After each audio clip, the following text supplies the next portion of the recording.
Buenas noches, queridos amigos. Lo primero es darle las gracias al rector Carvelloso, me ha invitado a tener esta ocasión de compartir con ustedes uno de mis temas fundamentales. Paso muchas horas a la semana dedicado a ver gente con depresión.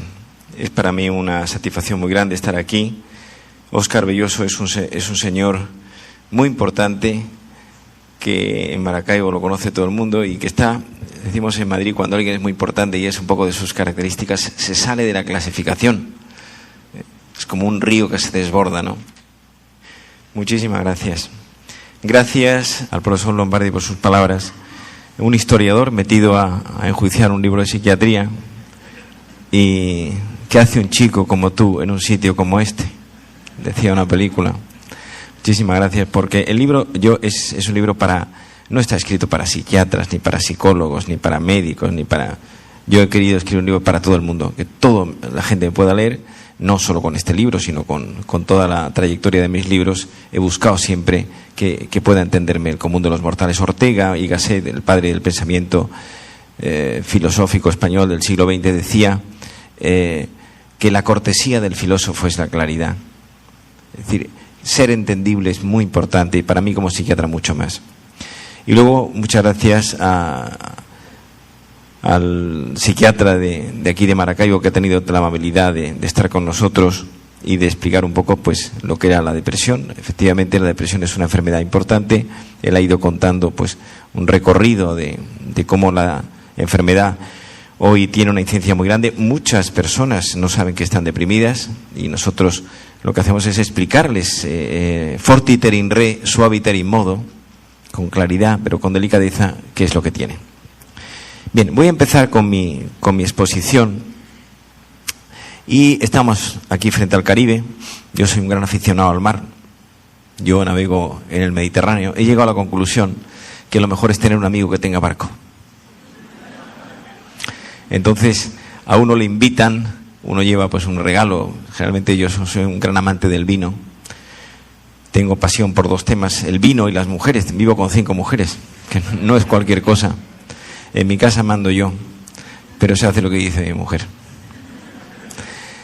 Y entonces les propongo el siguiente paisaje para entrar en materia.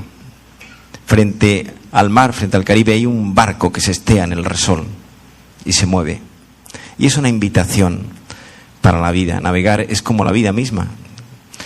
Y me hago 3 preguntas ante ese paisaje marino. ¿Cómo construir una embarcación y gobernarla? ¿Cómo mantenerme a flote?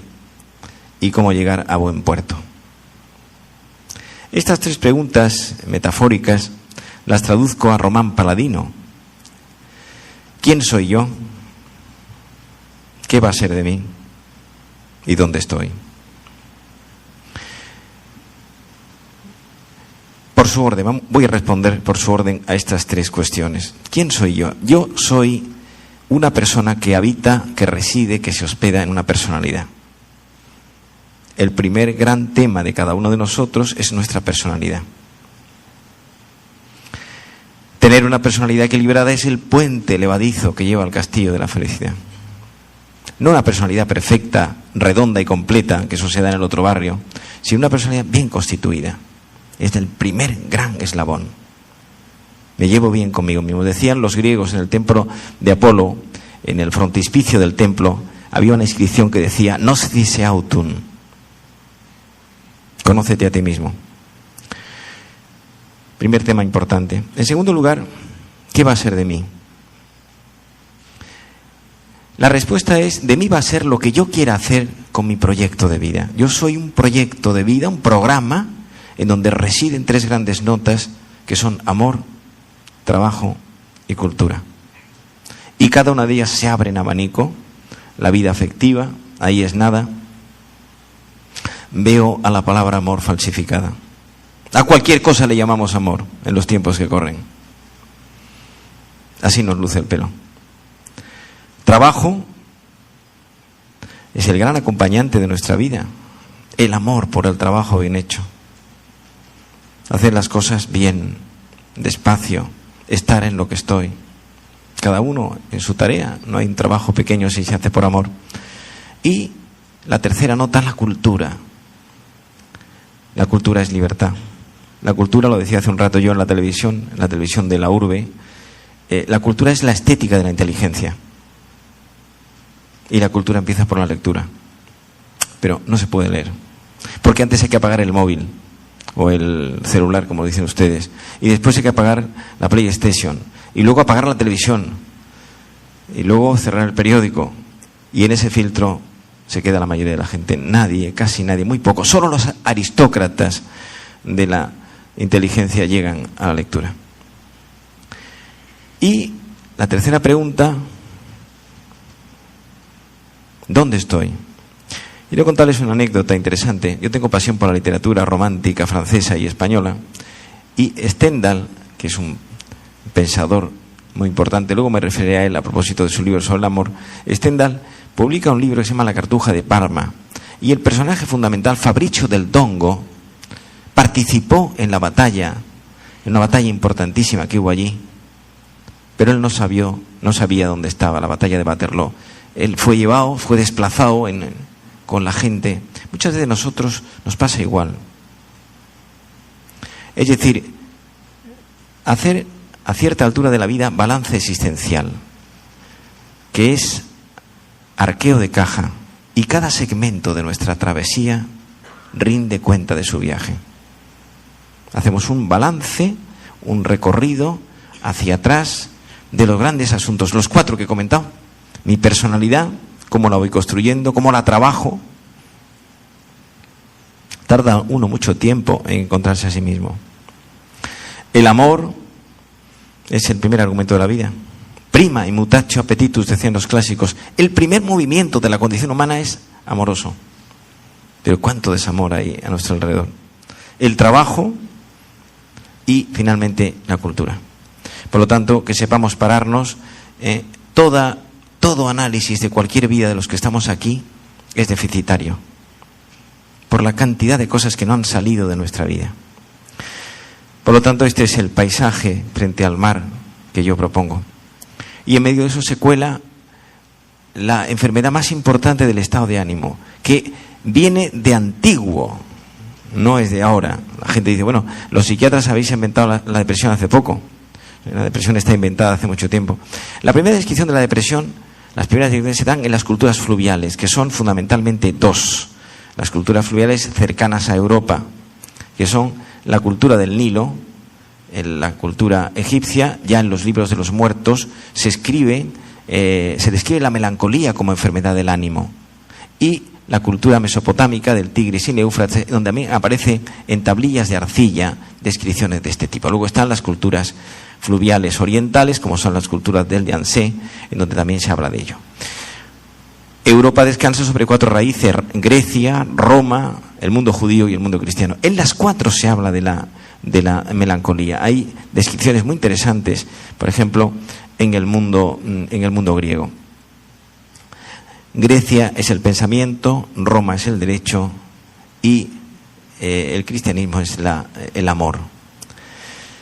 Bien, hay 2 personajes históricos que quiero comentarles que trataron de la depresión. Uno es un médico de la corte de Enrique IV, François de Logans, que describe la enfermedad del rey. El rey era depresivo monopolar, tenía episodios depresivos muy marcados. Y otro es un médico de origen árabe en la España de Fernando VI, Piquer Arrufat. Este monarca español era bipolar, pasaba temporadas hiperactivo, no paraba de hacer cosas, se levantaba muy temprano, tenía una hiperactividad, y temporadas en que estaba metido en la cama, muy callado y no hacía absolutamente nada. Es decir, la primera descripción que se hace de la depresión bipolar, hoy tan en boga, la hizo un médico español en el siglo XVII. ¿Qué es la depresión? ¿En qué consiste? ¿Qué características tiene? La depresión es la enfermedad de la melancolía y de la tristeza persistente y duradera. Y así como las enfermedades públicas, yo me parto un brazo y voy dando explicaciones a todo el que me pregunta qué me ha pasado, la depresión es la enfermedad privada por excelencia. Es interior, se mete en los entresijos de nuestra personalidad y se cuela por los rincones del alma. Hay 2 tipos de depresión. la depresión o las depresiones en plural.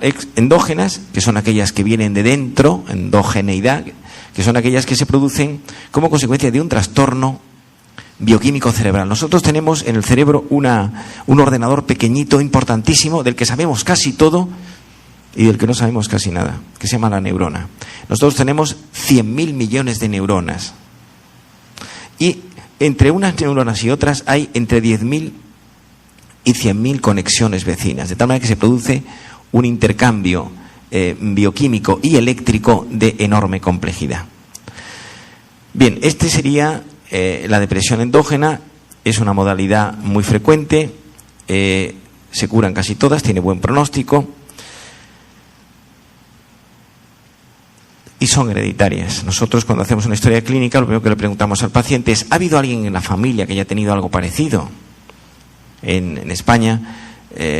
Y así respondo a lo que decía nuestro presentador. En España ahora empieza a estar de moda ir al psiquiatra. En Estados Unidos el psiquiatra es el médico de cabecera, a todo el mundo al psiquiatra. Yo doy clase desde hace unos años en la Universidad de Nueva York, en la NYU, que es la segunda después de Harvard, y cuando uno va a Nueva York, a la gente le preguntan: ¿pero usted es psiquiatra, psicoterapeuta, psicoanalista? ¿Usted qué es?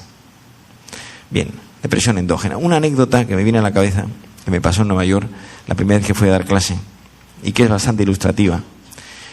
Llevaba yo pocos días en la universidad y me dice el rector de medicina, no el rector de la universidad, el chairman de psiquiatría, me dice: bueno, ¿cuál es su especialidad?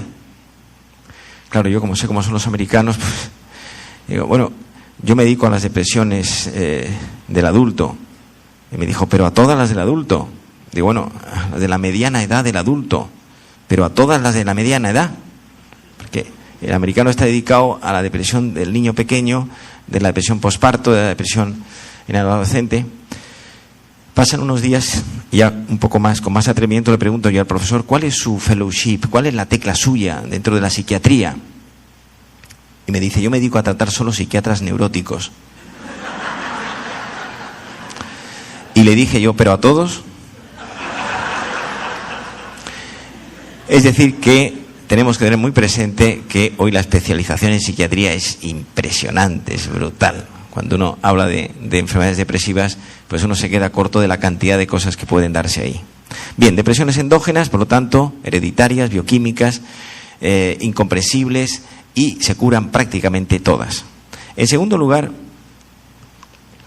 tenemos las depresiones que estarían en el otro extremo, las depresiones exógenas, que también le llaman los alemanes. Mi padre estudió en Alemania, mi padre fue uno de los primeros psiquiatras españoles, estudió en Berlín y en Múnich, y estas depresiones son debidas a acontecimientos de la vida. Los alemanes les llaman life events. Entonces, les pongo un ejemplo. Una paciente mía reciente, mujer de 48 años, de Madrid. Su marido acaba de separarse, se ha ido con la secretaria que tiene 15 años menos. No sé si eso se da aquí. Tiene 3 hijos, el mayor es fracaso escolar, el segundo se ha iniciado en un coqueteo con la droga y el tercero es normal, vive cerca de una hermana suya con la que no se habla y tiene problemas económicos. A más B más C más puntos suspensivos más N. Depresión de mal pronóstico. Es fácil de entender y difícil de solucionar. Depresión exógena. Estas se han multiplicado, una detrás de otra. Depresión endógena. Señor de 40 años, de Madrid, que tiene 4 hijos, es médico, es cirujano del mundo de la otorrinolaringología. Siempre que entra en primavera, en el marzo castellano, empieza a estar decaído, no duerme bien, está mustio y tiene ansiedad. Le pasaba lo mismo a su madre y a su abuela, y tiene una tía materna que hizo un intento de suicidio hace unos años. Pronóstico: bueno, se va a curar. Y efectivamente se le pone un tratamiento, hacemos un tratamiento vía oral, por boca, de antidepresivos, y le ponemos antidepresivos en vena. Esto es una cosa que hacemos con bastante frecuencia. En 4 semanas está perfectamente, viene con la mujer, me dice, doctor, empezó a dormir muy pronto, está más tranquilo, está más animado, ha empezado a leer el periódico, habla más. La depresión endógena se cura en el 90%.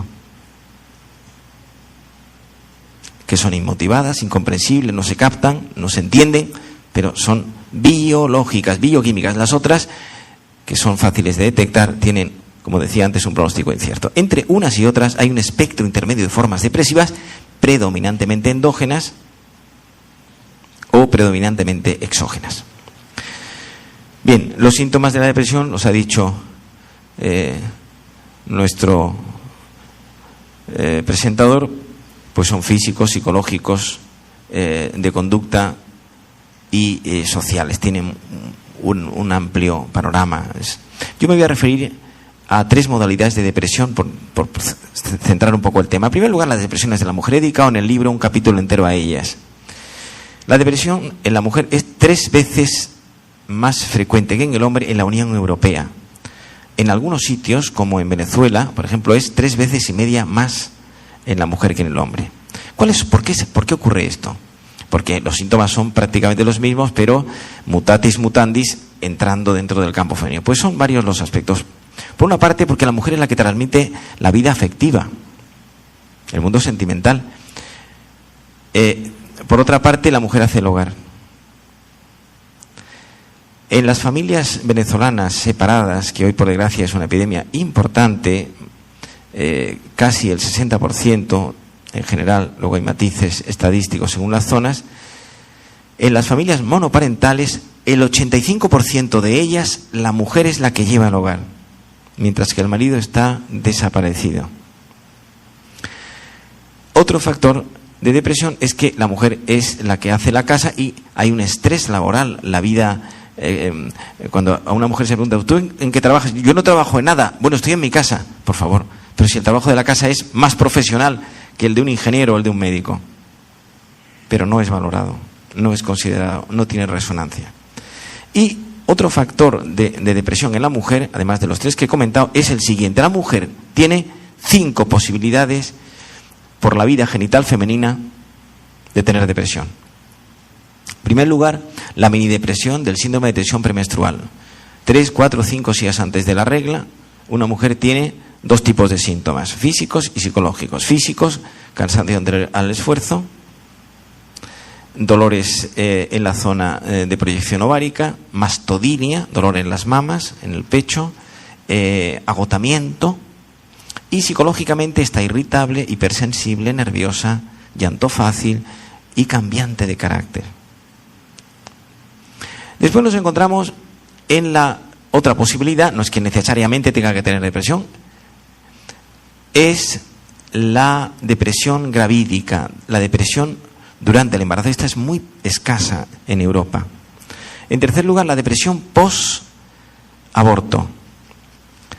Si es el aborto provocado, suele ser una depresión muy fuerte que se camufla ex opere operato dentro de esa persona y no asoma, no aparece porque no es políticamente correcto. Si es un aborto natural, pues muchas veces depende de las circunstancias, si es primeriza, si ha tenido otros hijos, etc. La depresión posparto, en el 32% de la población española se da. Es decir, la mujer española, 1/3 de la mujer que da luz tiene una depresión después del parto. Puede ser inmediata, el mismo día, al día siguiente a la luz, o mediata, a las pocas semanas.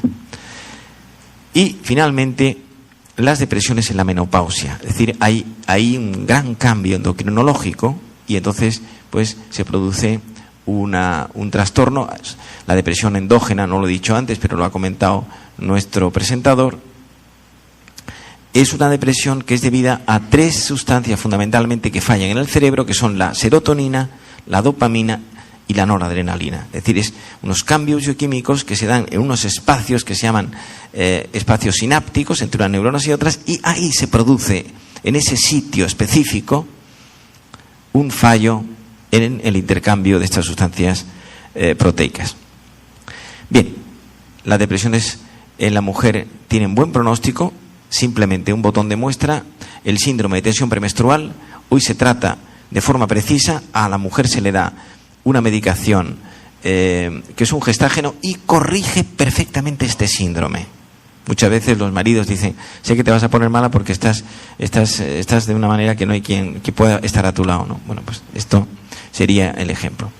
En segundo lugar, un síndrome que ha sido descrito recientemente, que en inglés se llama el síndrome de burnout, pero que en español común y corriente se llama el síndrome de estar quemado. Fue descrito en el siglo XX, a mitad del siglo XX, por un grupo de médicos ingleses que comprobaron en los hospitales de Londres con las enfermeras que se producía un agotamiento profesional. Es decir, el trabajo de los médicos y enfermeras era terrible, era de muchas horas, muy exigente, una gran demanda de pacientes, no había una cabeza visible y no estaban motivados.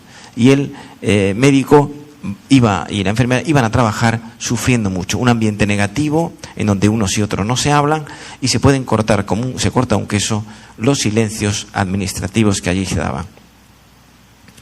Esto se ha extrapolado, este cansancio profesional se ha extrapolado a otros campos. Hoy sabemos que se da mucho pues en un profesional que trabaja en una ventanilla pública y que tiene que recibir el insulto de casi todos los que están en la cola, aparte del tiempo de espera. Se da mucho, por ejemplo, en España, en los maestros de colegios públicos.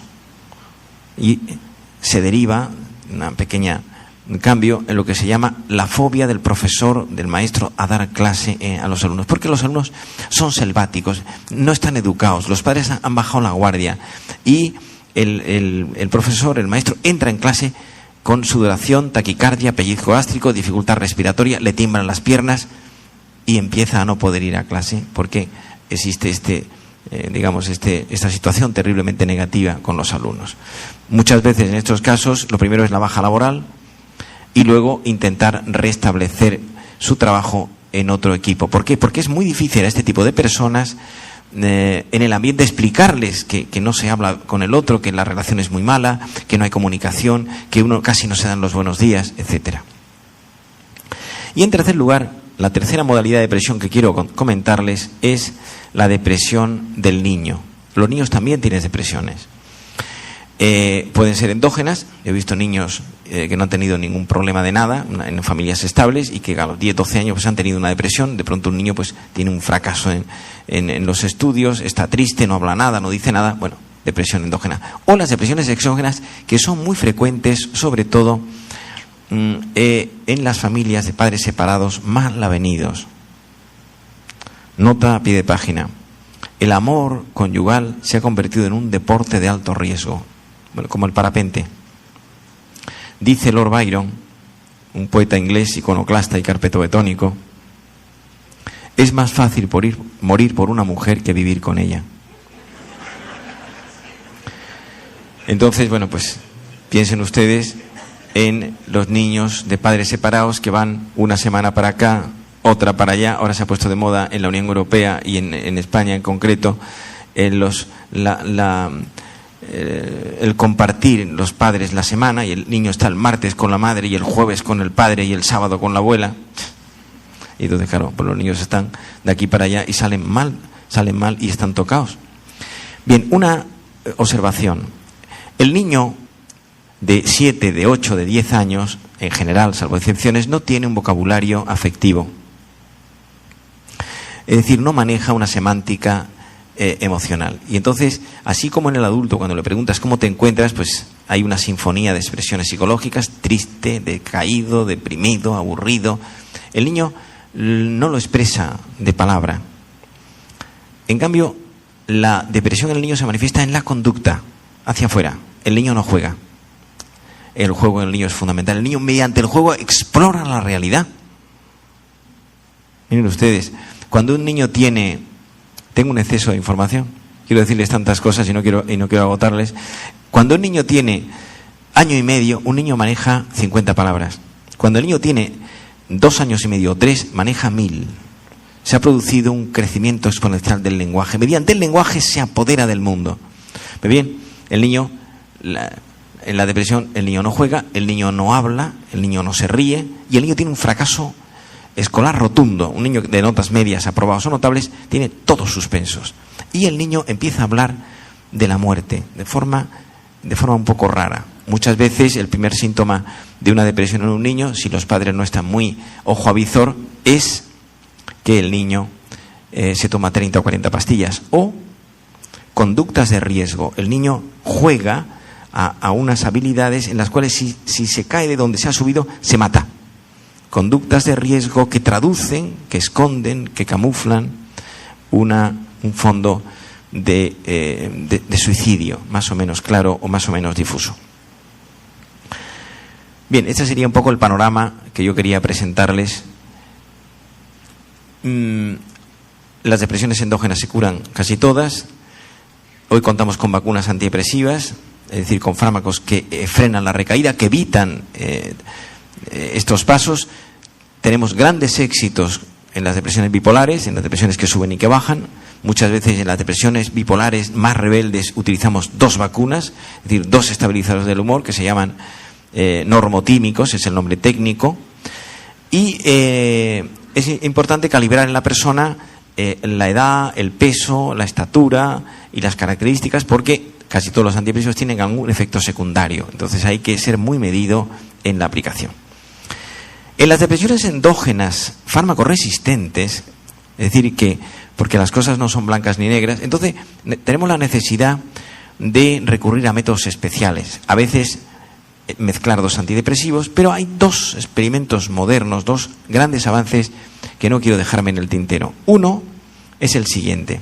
Un grupo de médicos judíos del Estado de Israel, en la Universidad Ben Gurion de Beersheba, que es una ciudad que está, si ustedes conocen el mapa de Israel, está al sur del país, muy cerca de la frontera con Egipto, cerca de lo que fue en la Guerra de los 6 días de Egipto, fue territorio israelita.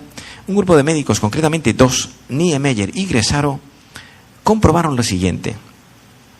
Los niños de los colegios de esa ciudad, por pasar el rato, metían los dedos en los enchufes, por divertirse.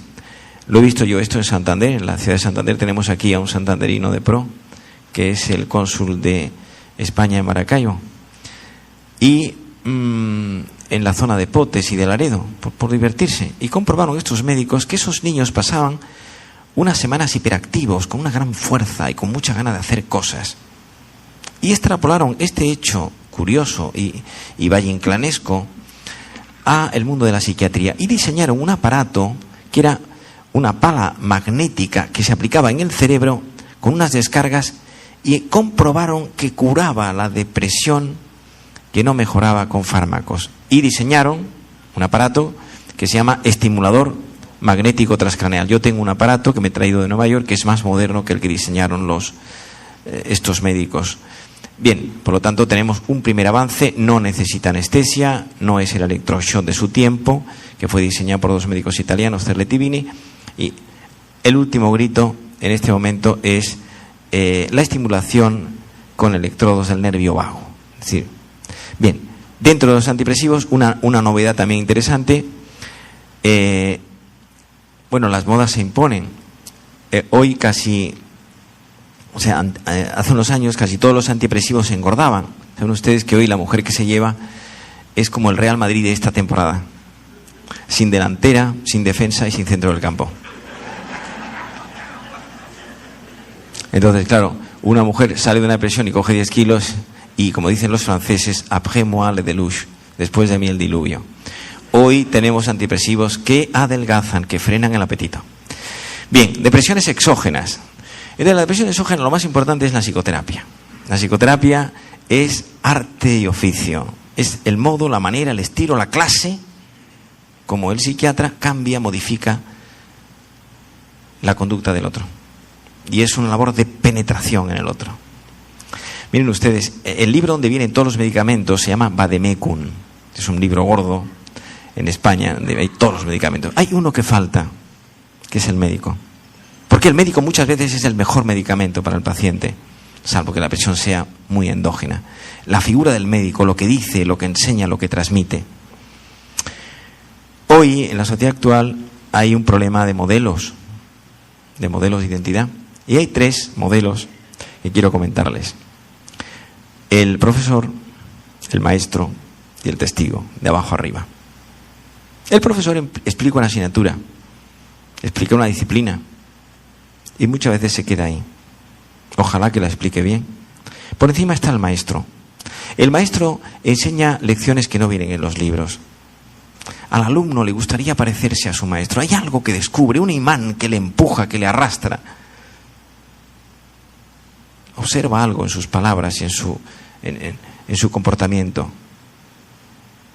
Y por encima está el testigo. El testigo es aquel sujeto que tiene una vida ordenada, coherente y atractiva. Su vida es una lección abierta. Hoy, queridos amigos, hay muchos profesores, pocos maestros y escasos testigos. Y por ello, en la psicoterapia, muchos psiquiatras no hacen psicoterapia. Porque la psicoterapia es meterse en la vida del otro y conocerla y dedicarle tiempo. Porque así como la farmacoterapia es inmediata, uno aplica unos remedios farmacológicos y los prescribe en una receta médica, la psicoterapia es darle una orientación distinta. Pongo un ejemplo, la psicoterapia. Yo veo mucha depresión en personas que han sido heridas por el pasado. Cosas fuertes, terribles, graves. La felicidad consiste en tener buena salud y mala memoria. La capacidad para pasar las páginas negativas del pasado es salud mental. Esto es lo que hacemos los psiquiatras, que hacemos psicoterapia. Enseñarle a leer mejor el pasado, a superarlo, a crecerse ante esos eventos. Bien, y en las exógenas generalmente no damos antidepresivos, salvo excepciones que pueden darse, pero generalmente no, sino psicorelajantes, es decir, fármacos que disuelven la ansiedad porque son situaciones que generan una gran ansiedad. Bien, voy a terminar. Yo creo que llevo hablando casi 40 minutos. En una situación como esta ocurre lo siguiente. Durante los primeros 15 minutos la gente piensa en sus cosas mientras se está sentando.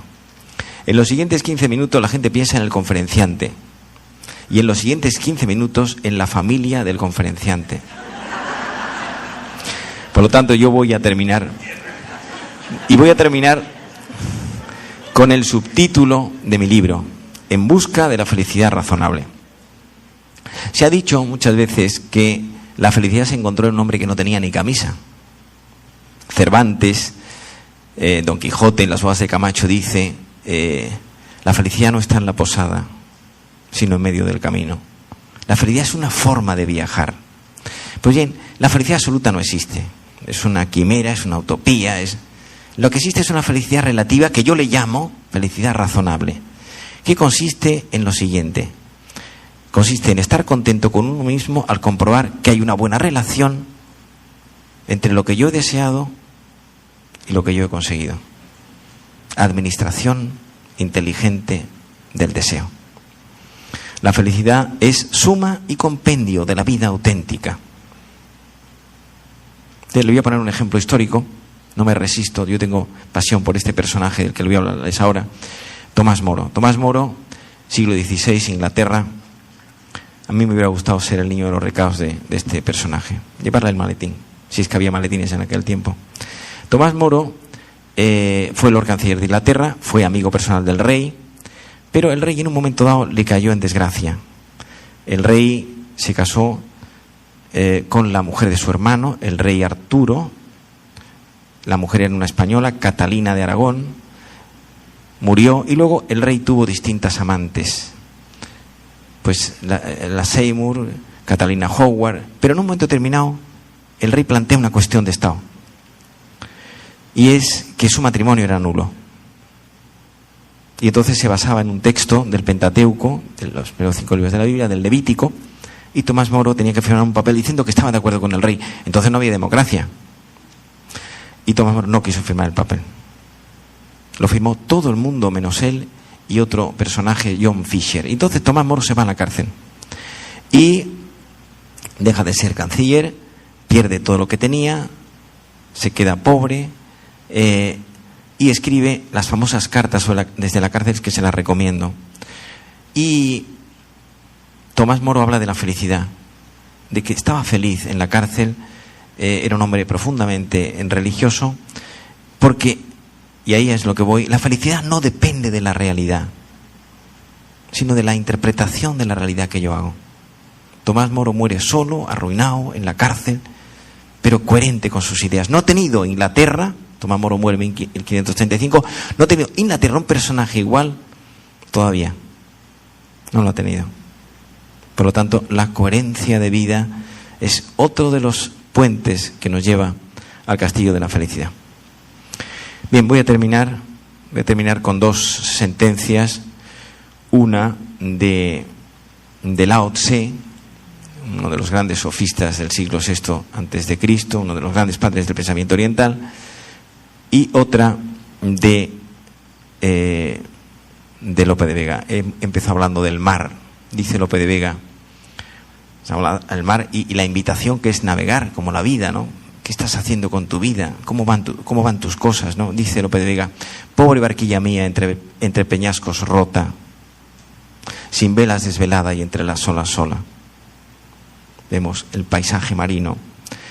Y termino con Lao Tse, un intelectual, un hombre sabio. Dice así, con esto resumo un poco lo que he querido decirles en esta apretada síntesis.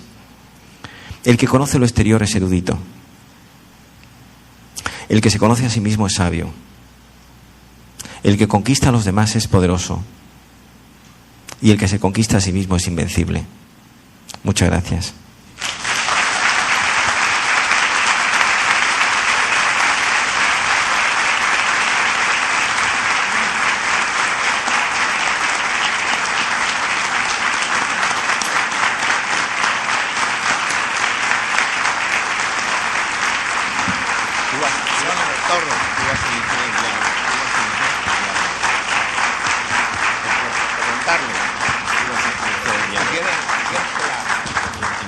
Bueno, después de esta interesante disertación del doctor Enrique Rojas, aquellas personas que quieran intervenir puede levantar la mano y formular la pregunta.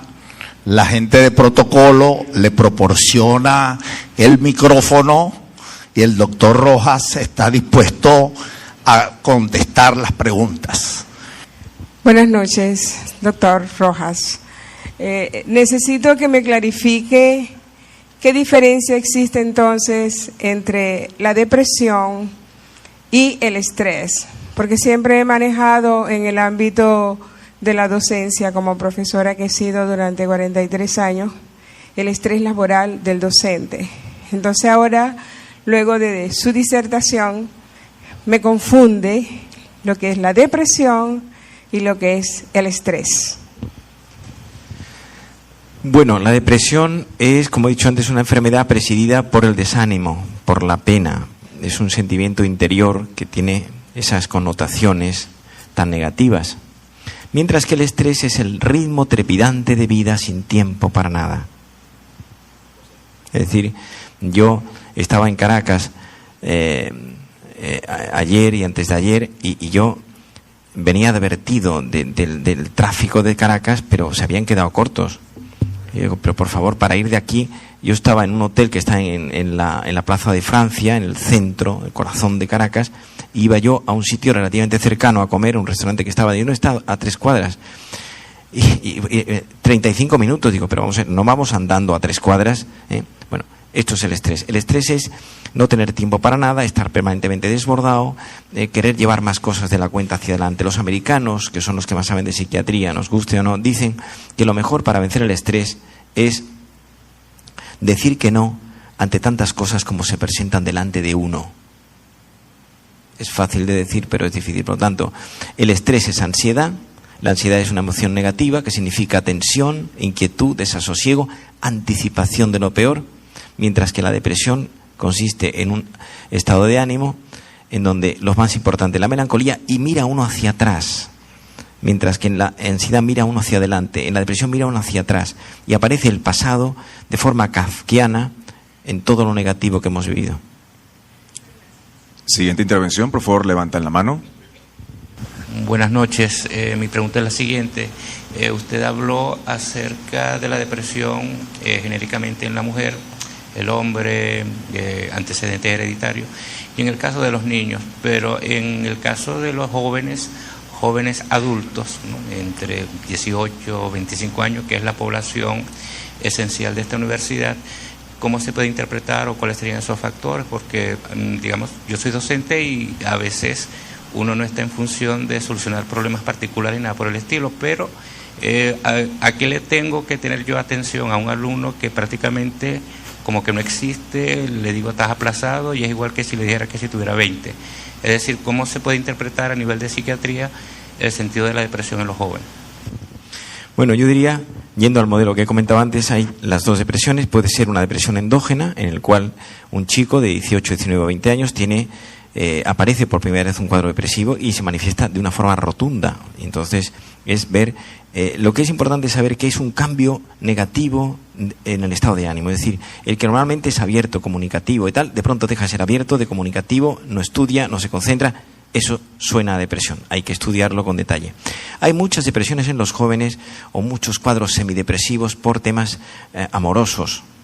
Es decir, quisiera hacer aquí una nota. Yo tengo un libro que se llama Remedios para el desamor, que he tenido la satisfacción de presentarlo hace poco en Moscú, ha salido en ruso, y realmente es enseñarle a la gente qué es el amor.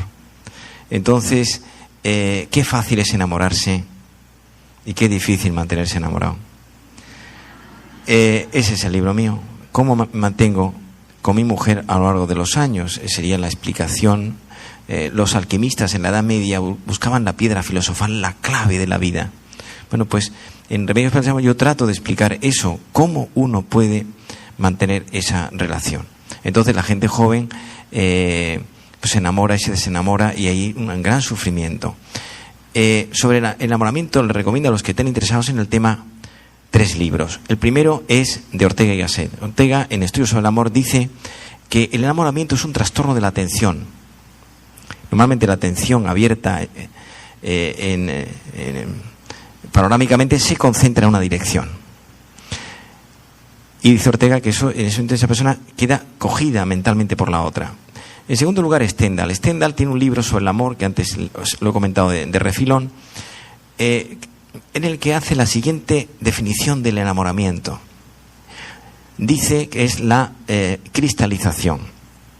Y pone el siguiente ejemplo. Dice él, si vas a las minas de Salzburgo es una ciudad de Austria que está muy cerca de la frontera alemana, del sur este de Alemania, con Baviera, la Andalucía alemana, como decimos en Europa, y uno arroja una ramita de árbol, lo deja caer en la mina, y vuelve a los pocos días, se encuentra con que en la estructura de la rama se han clavado unos cristales, y extrapola este fenómeno físico al mundo sentimental, que es la cristalización. Enamorarse, dice él, es idealizar al otro. No veo al otro como es, sino le pongo más cosas positivas de las que tiene. Y en tercer lugar, nos encontramos con Francesco Alberoni, un gran pensador italiano contemporáneo, en su libro Amor y Enamoramiento, que dice que el enamoramiento lo que hace es ilumina la vida pasada y le da fuerza a la vida futura. Entonces, claro, muchas veces en los chicos jóvenes esto es terrible. En el mundo actual, sobre todo yo diría en Europa, que es lo que más conozco, el hombre se enamora por la vista y la mujer por el oído. Siguiente pregunta. Yo tenía una pregunta en relación a la adicción de los niños a los videojuegos. ¿Puede ser un síntoma de depresión?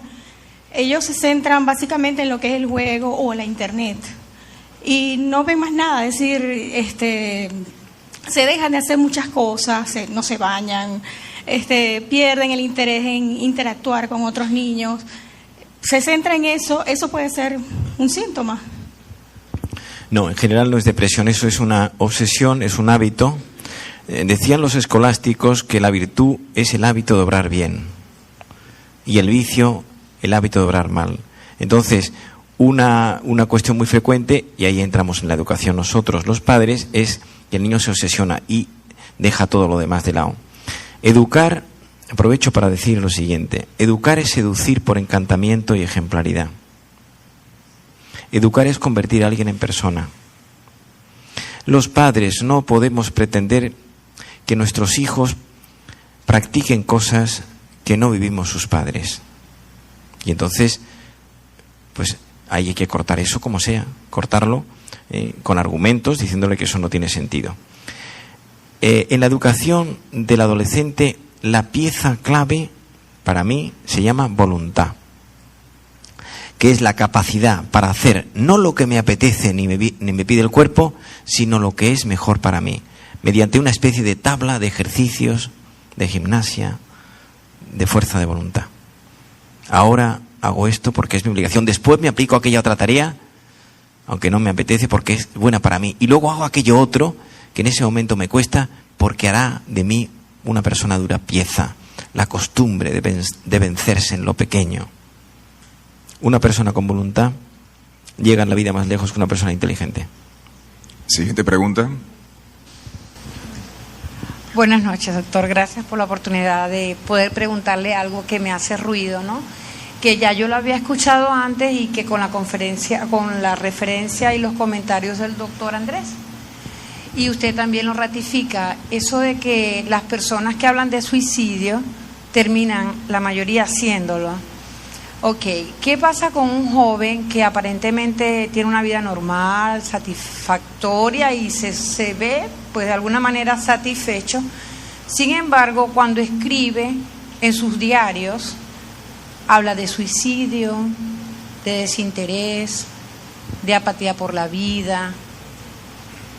¿Eso puede significar que está pasando algo allí o puede ser una forma de fantasía, que cuando a veces agarran un libro o un diario escriben, dramatizan su vida, quizás porque les sonará interesante, o habría que tener cuidado con eso? Porque me da la impresión de que hay ciertas personas que ocultan su, como le llama usted, su melancolía, su tristeza, y quizás por no hacer ruido o por el mismo deseo de pasar inadvertidos, en realidad no sé cómo darle forma a mi pregunta, sino que pienso que si eso sería una señal de alarma o no lo es. Bueno, Gracias. hay dos modalidades de depresión. Una son las depresiones marcadas y otras son las depresiones enmascaradas. En las primeras son muy claros los síntomas y una persona pues lo manifiesta tanto de palabra como de gestos, ¿no? Mientras que en las depresiones enmascaradas hay a su vez dos modalidades: las que se manifiestan con síntomas somáticos, dolores de cabeza, molestias digestivas, un archipiélago de síntomas somáticos disperso y difuso que esconden depresión y que responden, que mejoran con medicación. Y las segundas son de esta naturaleza, una persona que se manifiesta mejor por el lenguaje escrito que por el verbal, y entonces parece que frente a un papel expresa mejor sus sentimientos. Esa persona tiene un riesgo de hacer algo y necesita una persona que le hable y que le pregunte qué te pasa, cómo te encuentras, desde cuándo estás así. En las historias clínicas hacemos dos tipos de preguntas. Las primeras son las llamadas preguntas hipocráticas, las 3 preguntas hipocráticas. ¿Qué tienes? ¿Desde cuándo? ¿Y a qué lo atribuyes? Y las 6 preguntas de todo buen cronista: ¿quién? ¿Qué? ¿Cuándo? ¿Cómo? ¿Dónde? ¿Y por qué? Esa persona necesita ayuda.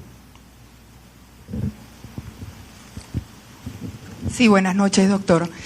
Mi pregunta es específicamente, ¿qué implica un tratamiento psicoterapéutico para una persona, un adulto de 60 años, hombre, que sufre de depresión exógena? Bueno, pues representa, nosotros hacemos muchísimo de eso, en nuestro equipo en Madrid, muchísimo de eso. Pues representa primero conocer a esa persona, hacerle un estudio que primero es biográfico. La biografía de cada ser humano es un pozo sin fondo, es el cuento de nunca acabar. ¿Por qué? Entonces, hacer una síntesis: infancia, adolescencia, traumas de su vida, primera juventud, escolaridad, desde cuándo empiezas a estar mal, qué te ha ocurrido, qué hechos negativos te han marcado, tu personalidad actual, y finalmente qué le quitarías y qué le añadirías a tu forma de ser para mejorar tu personalidad. Esto lleva varias horas y varios días. Nosotros trabajamos mucho con esa persona. Y entonces, nosotros, en ese tipo de personas, lo que usted está hablando, probablemente esa persona tiene lo que se llama un trastorno de la personalidad, un personality disorder, que es una persona que no ha resuelto su vida como pasado, no se ha encontrado a sí misma, tiene cambios bruscos de carácter, tiene mal control de sí mismo, no disfruta de la vida, una serie de cosas muy importantes. Y entonces, Bueno, pues ahí entra la psicoterapia, que es cómo el médico se mete, se cuela en su persona y va poniéndole una serie de puntos. Y hay que trabajarlo día a día. Nosotros no hacemos la diferencia entre el psicoanálisis y la psicoterapia. Nosotros no creemos, digo nosotros, la psiquiatría académica que yo represento, creemos poco en el psicoanálisis de Freud, porque es muy largo, son muchos años. Yo he visto gente que llevaba 5 o 6 años de psicoanálisis y nosotros le hemos arreglado su personalidad y su salud psicológica en 3 o 4 meses. Y por otra parte, enseñarle formas sanas de vivir, que pueden ser en muchos motivos. Por ejemplo, antes lo comentábamos con respecto al pasado, pues una persona que ha estado traumatizada por el pasado, la capacidad para mirar hacia adelante, ¿no? Sería una de ellas. Otra, el disfrutar de la vida. Otra, el comunicar sentimientos. Por ejemplo, es muy típico dentro de ese trastorno de personalidad que parece depresión pero que no es. Hay una cosa que estamos dando mucho en los últimos años, que es la lexitimia. No sé si alguien sabe lo que es la lexitimia, ¿eh? Leonardo, tú que eres tan listo.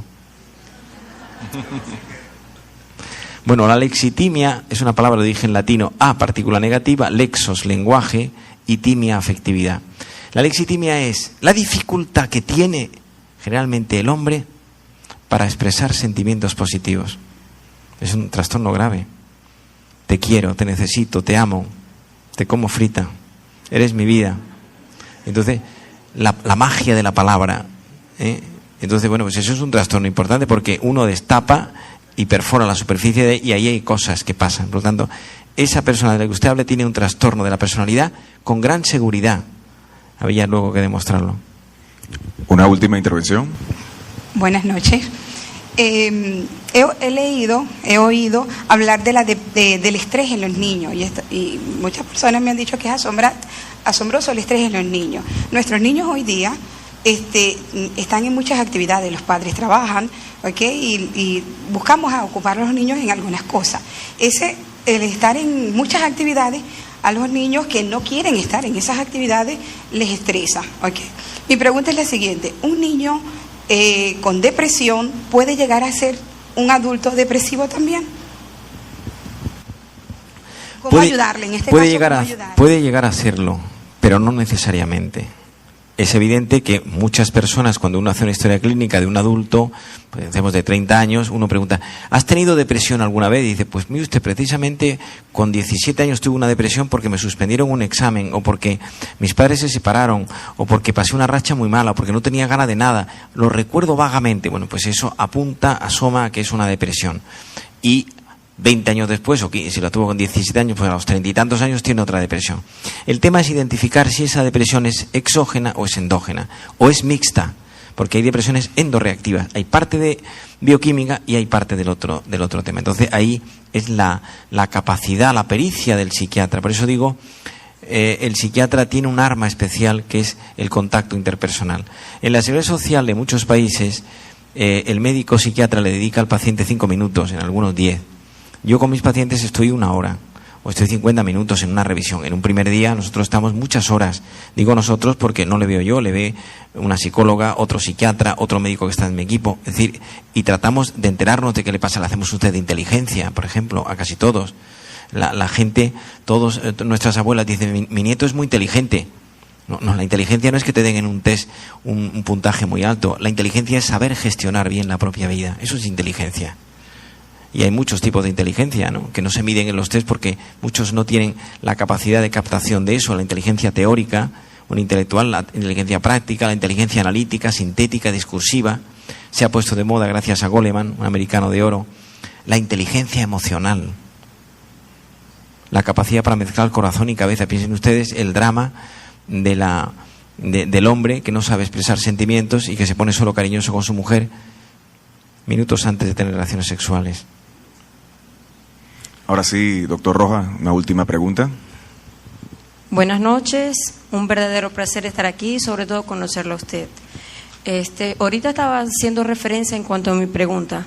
Yo tengo un familiar cercano que sufre de depresión y usted usó el ejemplo de Argentina, de Estados Unidos, y acá en Venezuela, que aquí somos un poco como que esquivos al psicólogo o psiquiatra.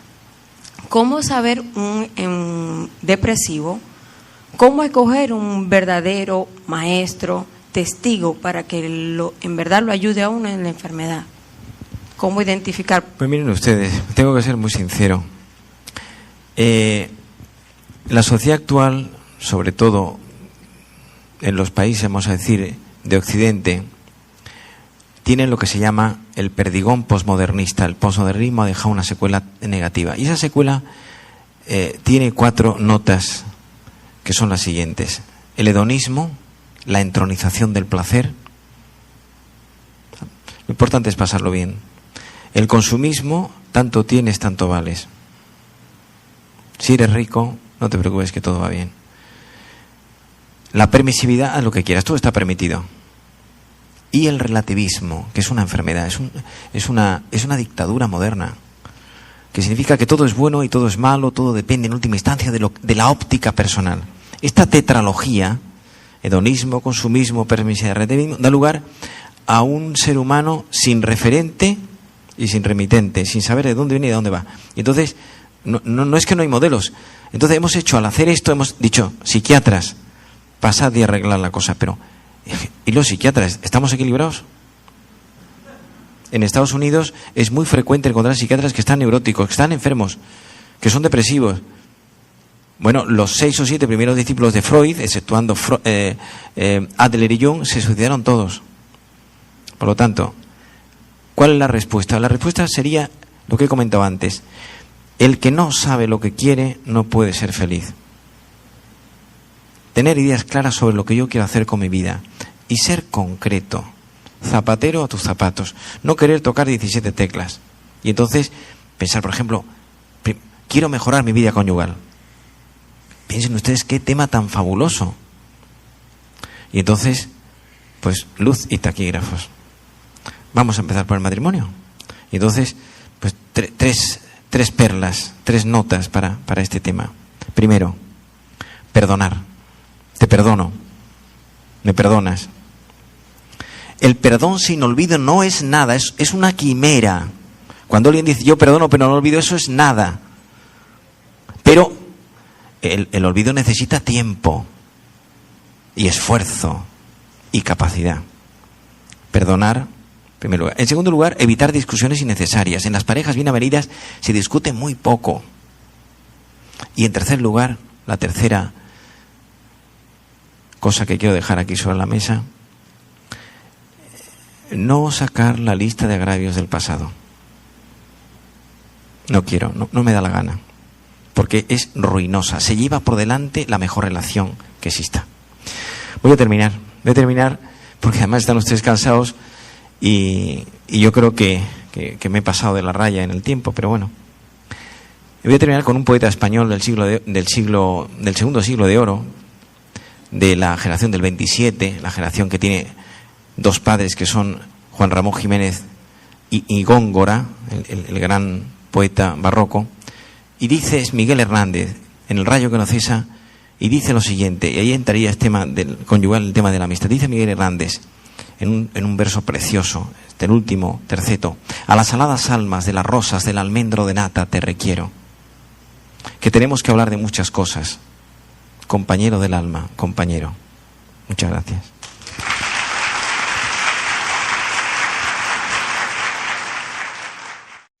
Y así llegamos al final de este video. Esperamos te haya gustado. Si es así, por favor ayúdanos con un like y compártelo. No olvides suscribirte a nuestro canal para recibir una notificación cada vez que subamos un nuevo video. Gracias por tu interés en nuestro canal Crecer y Compartir. Te saludamos hasta la próxima.